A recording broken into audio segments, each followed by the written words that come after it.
In this video, I will explain some relevant cognitive biases in trading, and that if you are not aware of them, you will be trying to understand trading and trade under their influence. And I will give you an exercise you could start using so you are aware that by trading without them and just concentrating on execution, your trading can become more objective, simpler, and profitable.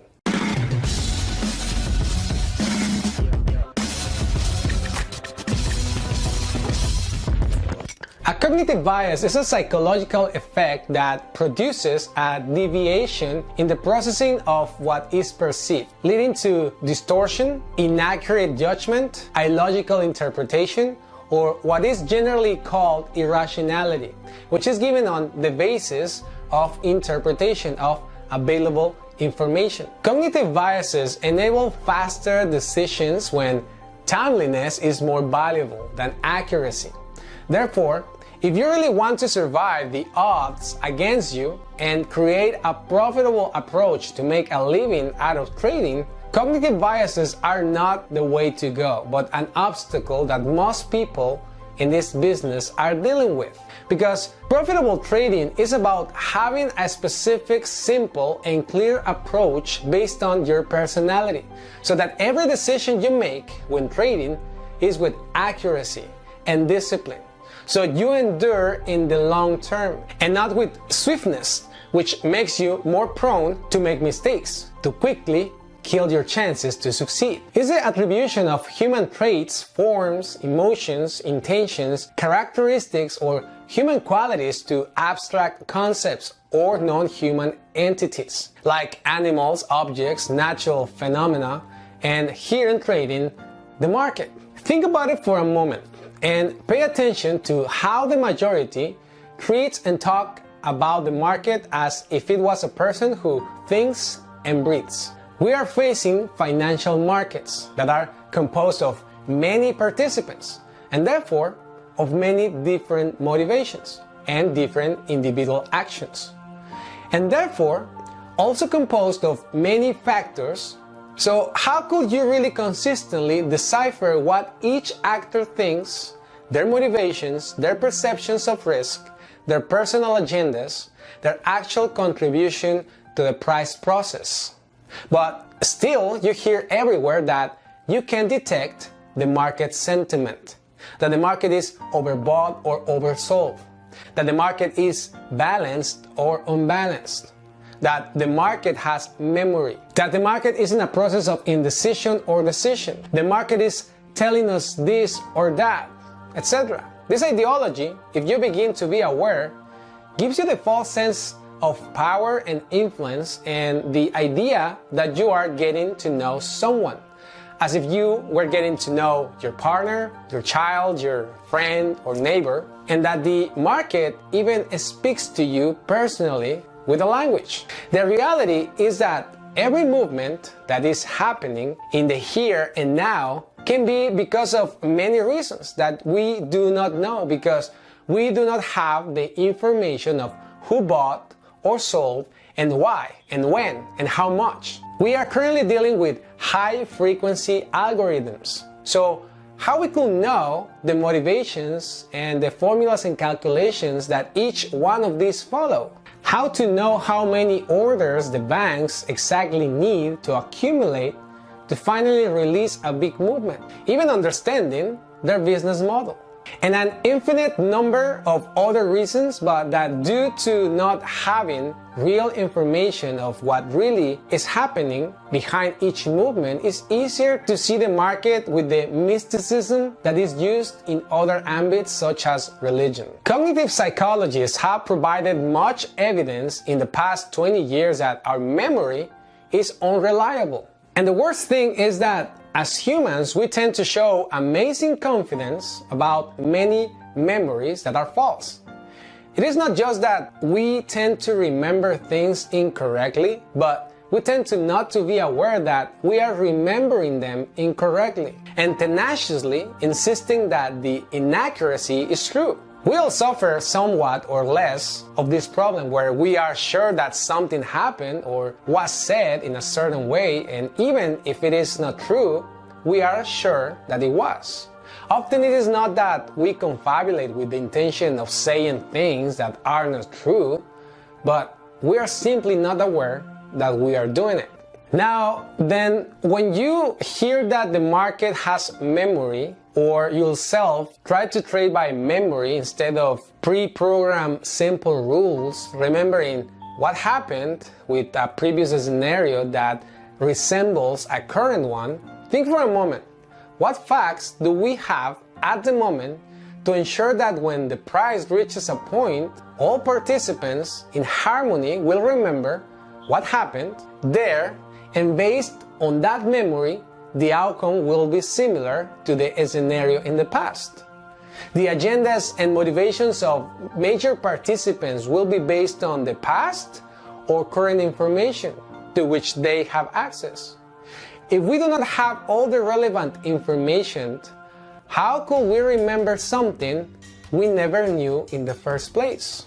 It is a tendency of people to overestimate their ability to control events and occurs when someone feels the false sense of control over outcomes that these people demonstrably do not control or influence. One of the human natures is that we always try to control our environment. And there are environments, objects, and circumstances where it is necessary.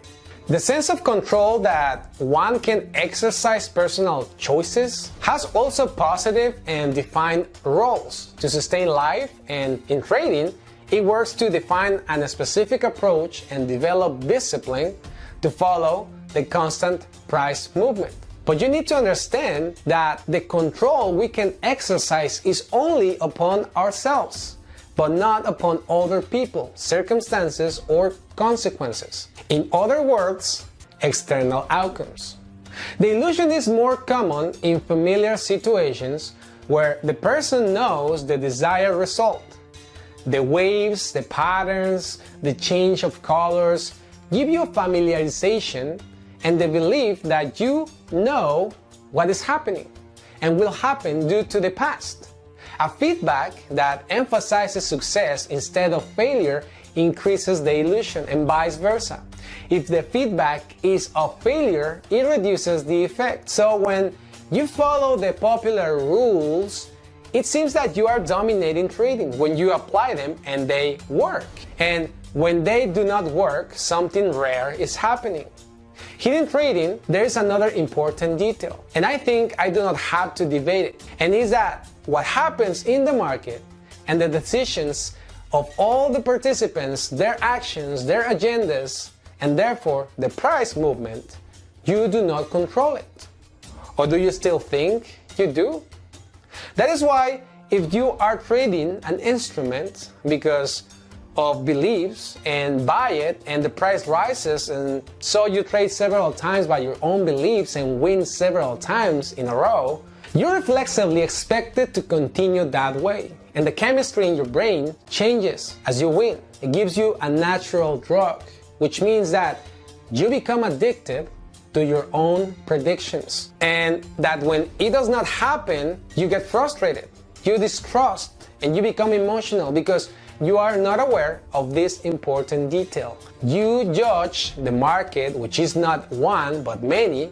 You analyze it, you give it names, and you condition it when in reality it does not even know that you exist. And it will do whatever it wants to do, and you do not control it. So 99% of trading approaches make you believe that you can control something, when in fact it is the opposite. It's when probabilities are overlooked, when decisions are made under uncertainty. Our brain does not allow us to understand that statistically, it is less likely to die in a car accident or in a terrorist act than die of heart disease or cancer. The neglect of probability refers to the fact that small risks are neglected entirely or highly overrated. If the news announced that a plane crashed and all passengers died, the first reactive thought could be, I am not getting back on a plane. Or those who are already afraid of airplanes will be confirming, that's why I do not get on any airplane. And the next plane you board in your next trip, you might remember this recent news about the plane that fell, giving you a more risky sensation. Shocking news are always exploited by the media, and on the other hand, it is easy to be unaware that the probabilities of dying in an airplane crash are very low compared to those of dying in a car accident or of cancer or heart disease. You have to be aware that here in trading, people will have different experiences, both good and bad, and therefore different opinions about what is good, bad, or neutral. And likewise with probabilities. Most people are trying to avoid loss and end up exaggerating the probabilities, which are only two at a given time. Only two directions every time you trade, and on the other side, people concentrate or overestimate the countless possibilities of scenarios, such as the market can break price levels or not, a formation could appear, or one or several levels. It can create different patterns and shapes, and indicators can give different signals. That is to say, you might end up imagining the possible combinations, the possibilities of how, when, and why the market will move. Due to the negligence of probability, the combinations and possibilities are countless. But in reality, current price can move in only two directions, up and down, at any given time, no matter what is the reason you are trading. The problem is that the reasons of 99% of the trading community are subjective and not based on facts. So you end up over-exaggerating the possibilities and being unconscious of the two probabilities that are always there at any given time. Only two. But if you are not aware, you end up worried about an infinity of imaginary possibilities and not focused on real probabilities. The narrative fallacy addresses our unlimited ability to look at sequences of facts without weaving an explanation into them, or equivalently, forcing a logical link, an arrow of relationship upon them. Explanations bind facts together. The narrative makes them easier to remember. Narrative helps them make more sense. Where this propensity can go wrong is when it increases our impression of understanding and learning, hidden trading. In another video, I talked more deeply about this bias, and this is one of the most harmful biases that exist in the trading community. If you want to see the full video, click here. It is a cognitive bias in which a person overestimates their ability to accurately interpret and predict the outcome when analyzing a set of data, particularly when the data analyzed show a very consistent pattern. That is, when the data says a coherent story. This effect persists even when the person is aware of all the factors that limit the accuracy of his predictions. That is, when the data and or methods used to judge them lead to highly fallible predictions. Daniel Kahneman describes this bias as the first cognitive bias he realized at the age of 21 while serving in the Israeli army as a psychologist. He was part of a test team, the Leaderless Group Test, to select candidates for senior officers. 8 participants were stripped of all marks of rank and insignia and arranged to sail through an obstacle course, meeting certain conditions. Kahneman and his companions observed the test, and after forming coherent and clear impressions of the soldiers and writing formal predictions based on their judgment, presented their notes to their superiors. While observers consistently failed to predict a candidate's performance at the officer training school, the team incongruously remained optimistic in their ability to correctly predict future outcomes. This story is found in more detail in the book Thinking Fast and Slow. Daniel Kahneman won the Nobel Prize, and not because of that, his ability to interpret consistently improved. He continues teaching to better understand these biases. he and all of us remain susceptible to the illusion of validity and many other biases. That is why you must understand that trading is not about knowledge and interpretation, but about emotional intelligence, adaptive skills, and risk management. One of the first things that you should be told when you start this business is that the price movement is random. But this is not convenient for the trading industry or for the trading education industry, because how could they justify what they teach over and over again? And that fails to the great majority. If you pay attention, in some places you are asked to collect data from the past based on form patterns that seem to be repeated, backtesting. And the stories created about them sound coherent, and you hear about them over and over again. But how many free or paid courses have you tried, and yet you have not progressed much? Why a person will persist in following the same, even knowing that there are many important invisible factors that we do not know and that are much more relevant? Why would you continue trying to interpret by forms, indicators, and theories when the current price is always giving you real-time information? Don't you think that it's convenient for somebody that you are not aware of this and other cognitive biases, and that you continue as if they do not affect you, assuming that by studying and doing back testing, someday they suddenly will disappear? If you understand this bias and you do your own research, you will realize that you will already be filtering 99% of the information on how to trade. In order to be successful, the question should not always be what to do to become successful in trading, but also what not to do in order to become successful, or what to do to avoid success. If you start from there, you will save a lot of time and money. It is a logical fallacy that occurs when one confuses knowing what is a thing with knowing what each unique instance of that thing is. It occurs when the law of Lignans is used incorrectly. This law says that if one object has certain properties while another does not have the same properties, the two objects cannot be identical. And on the other side, although two objects are called different, if both objects have the same properties, the object is the same no matter what you call it.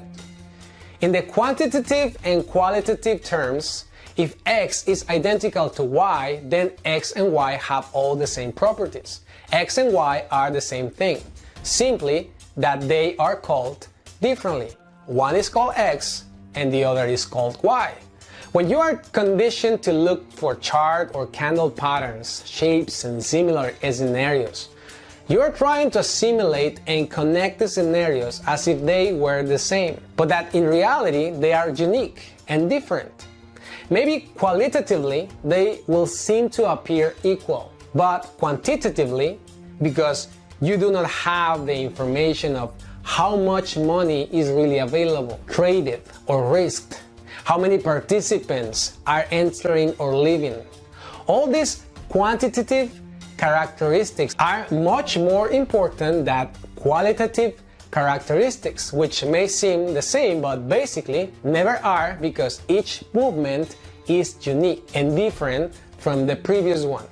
That is to say that in order for a chart or candle pattern or a scenario to be the same, it will have to have exactly all the qualitative and quantitative characteristics. And I think you are very intelligent to know that that will be impossible to happen. And if it happens, we will be unaware when it happened. Now, when we talk about the current price, it is not the same in all time frames and in all type of charts. Once you acquire the skills to trade the present and follow the current price and not the left side of the chart, you will be acting with real and repetitive information, both qualitatively and quantitatively. It's a logical fallacy that mistakenly believes that past events affect the future in relation to random activities, as in many games of chance. Let's hear the following misconceptions. It is a mistaken belief that if something happens more frequently than normal during some period, it will happen less frequently in the future. Or that if something happens less frequently than normal during some period, it will happen more frequently in the future. In situations where what is being observed is truly random, this belief, though appealing to the human mind, is false. This fallacy can arise in many practical situations, although it is most strongly associated with gambling, where such mistakes are common among players. Quite simply, the odds of something happening next time are not necessarily related to what has already happened, especially in many games of chance. This is often summarized in the phrase dice or coins have no memory, because its nature is the same, independent of the numbers of shots and previous results. Trading is not as random as gambling because you only have two directions, but still it does not stop being random due to the individual decisions that are changing over and over due to different motivations and agendas.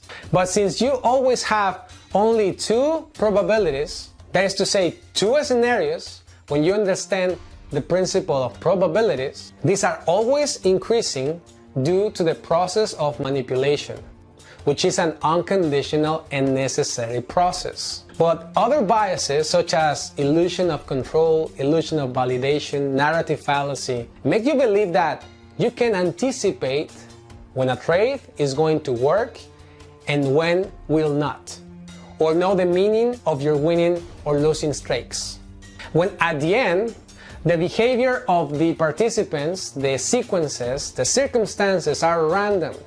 And for this reason, the most important thing is not knowing, but executing, so that you as individual have very clear, simple, and objective rules to execute and manage your risk. That is what really makes the difference between winning and losing. And it's not the knowing, but the doing.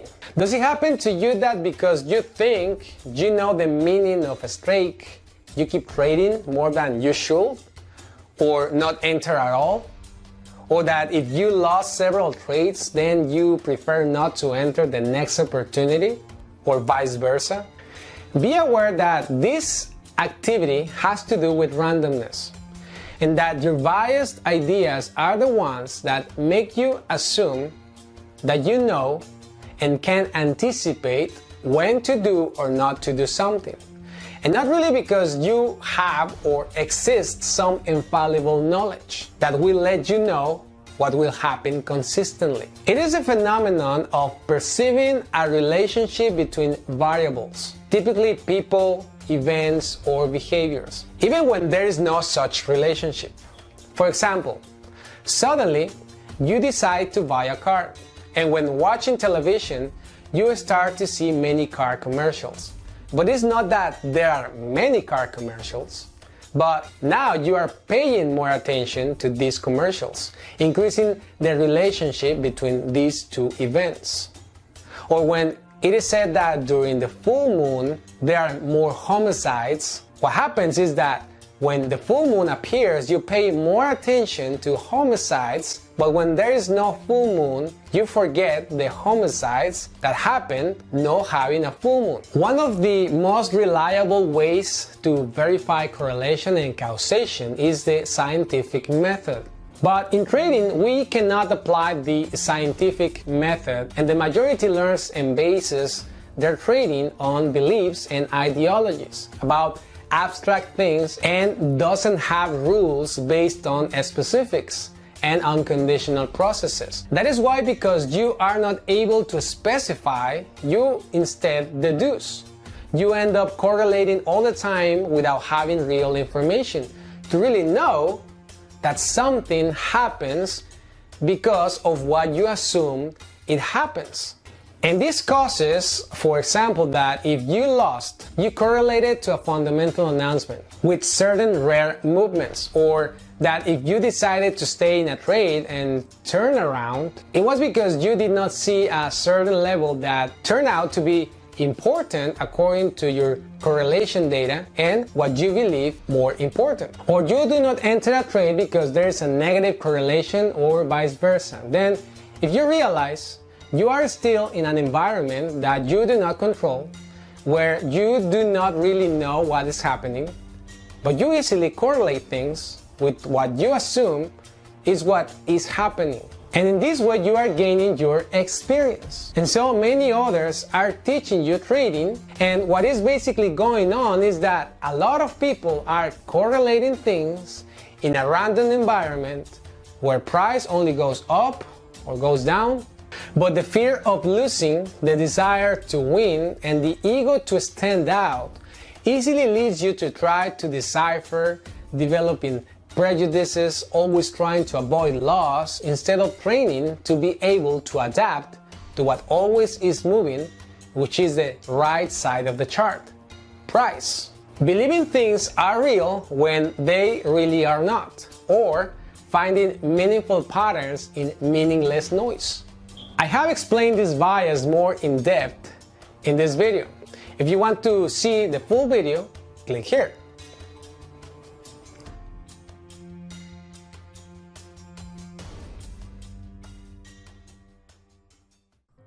I want you to do something. I want you to understand why I said in this video that focusing on execution is more important than trying to know what will happen and why. And that indeed will make the difference. I repeat what I talked about in this video. The main problem is the ideology, and that ideology pushes you to try to judge the market instead of just acting. Here's a 60-minute chart, and the exercise is very simple. You are going to select one candle. Doesn't matter which one it is.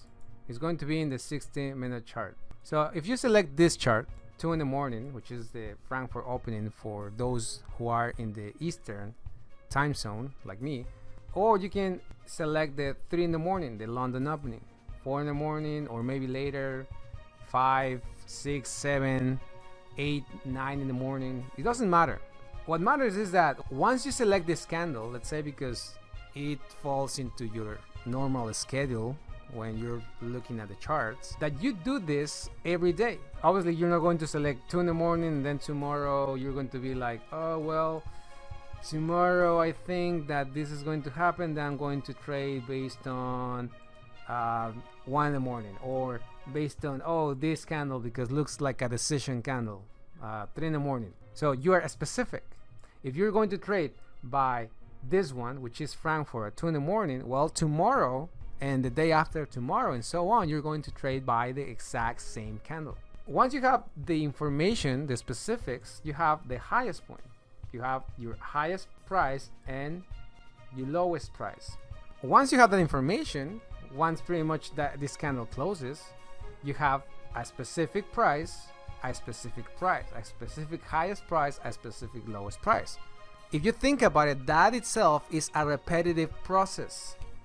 Now, once you have this frontier, the price is going to break. You can break before to the south or before to the north. You don't care. You just act. It breaks 1 pip above, breaks 1 pip below.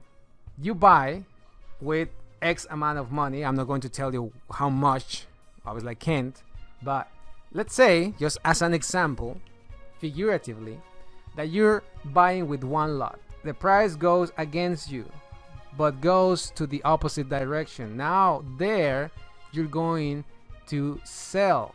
But instead of just selling with 1 lot, you're going to sell with 2. There's a moment when you're selling that the price reaches 34 pips, but you're selling with 2 and you're dragging 1 with 1 lot. If we calculate, you're buying 1 and there's a moment, the lowest price that we can see here, 65. So you're 65 negative, but you are 34 positive. 34 by 2. So there's a moment where pretty much you're breaking even making a little bit of money.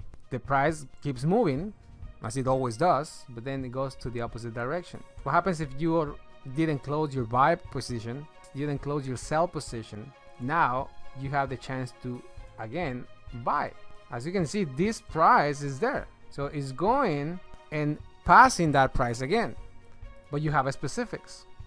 Once you buy there, what you have there, you have a specific price that you can use to calculate your losses and your risk. Now once it goes there, you just buy. Let's say you bought with 1, you can buy with 2. You're dragging 2 lots that you solve, but you're winning with 3, the first and 2 that you use with this second buy, which is a third entry, but it's a second buy. Or it can be 3, it can be 4, right? So that management, it depends on other factors that obviously have to be personalized, but you have to just obviously experiment. Once the price goes up, there's a moment where the price just either 2 things are going to happen. It's going to just stay there, or it's going to come back again. But it kept going, and let's say that it reached this point, and here we just have a target, 125.60. The price goes up, you have 2 positions, but one has 1 lot and the other one has 2, or maybe 3 positions, depending on how you distributed them. You have 117 pips. So you have 117 pips by 3, 351, minus the same price, 151 by 2. As you can see, you're still making some money, and what you're doing is that you are managing your losses, but you're not closing positions. You're just executing, you're managing. If you think about it, you're concentrating yourself on things that you can control. Execution, a very simple and flawless execution, and risk management. You're not trying to concentrate on those things that you do not control. Now, the next day, you have the same information. Actually, here you have around this area, 2 in the morning. You have the same information. Not the same prices, the same information. The price does the same, goes to the south and then goes to the north. But there's a time, a moment, when this second position makes more money than the first position. This exercise also helps you to understand how the big players trade, because they don't trade with the stop losses. They trade with margin, because they're trading against the retail trader, against the small traders. Now that's another topic, manipulation. But as you can see in this exercise, it's very simple. You just go the next day, 2 in the morning, right here, 2 in the morning, breaks to the south, and actually continues for several hours. 2 in the morning the next day, right here. So as I said, very simple.